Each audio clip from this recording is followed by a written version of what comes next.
आज हम जानेंगे कबीर दास और एक वेश्या की कहानी।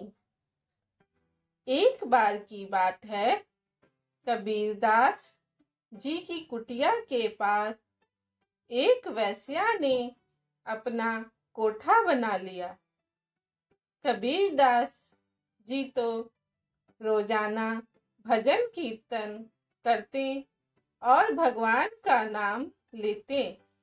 वहीं दूसरी ओर सामने वेश्या के कोठे में नाच गाना होता। कबीर दास जी को यह बिल्कुल भी अच्छा नहीं लगता। वहां बड़े अजीब अजीब से लोग आया करते, जो गंदी गंदी बातें और हरकतें करते। नाच गाने की आवाजों से कबीर दास जी प्रभु के ध्यान लगाने में बाधा महसूस करने लगे।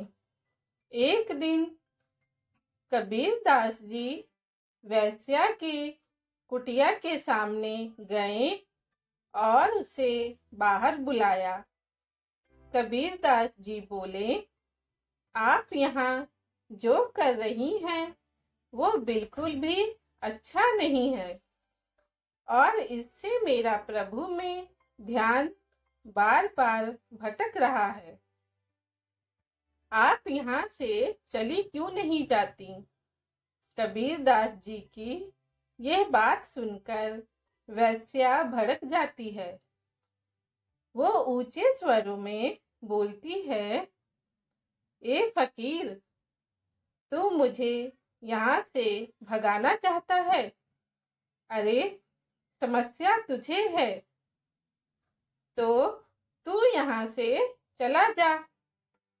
फिर कबीर दास जी चुपचाप अपनी कुटिया में आ जाते हैं और भजन कीर्तन करने लगते हैं।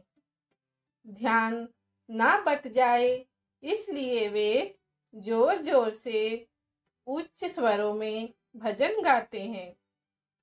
इससे उस वेश्या के यहाँ आने वाले लोग कबीर दास जी के भजनों से प्रभावित होते। वे भी कबीर जी के भजन सुनने के लिए उनके पास बैठ जाते हैं। वेश्या सोचती है, ये क्या हो रहा है? सभी लोग वहां जा रहे हैं।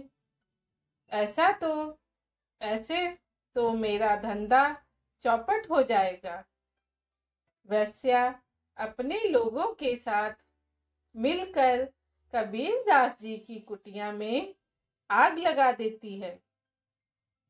जलती हुई कुटिया को देख कबीर दास जी बड़े करुण स्वर में कहते हैं, हे ईश्वर, तो आप भी यही चाहते हैं कि मैं यहाँ से चला जाऊं? ठीक है, मैं आपकी आज्ञा स्वीकार करता हूँ। इसी दौरान एक चमत्कार होता है। एक जोरदार हवा का झोंका आता है जो उस आग को बुझा देता है। वहीं एक चिंगारी उस वेश्या की कुटिया में लग जाती है। अब वेश्या की कुटिया जलने लगती है। इसे देख वे वेश्या मदद के लिए पुकारती है, लेकिन तब तक उसकी कुटिया पूरी जल जाती है।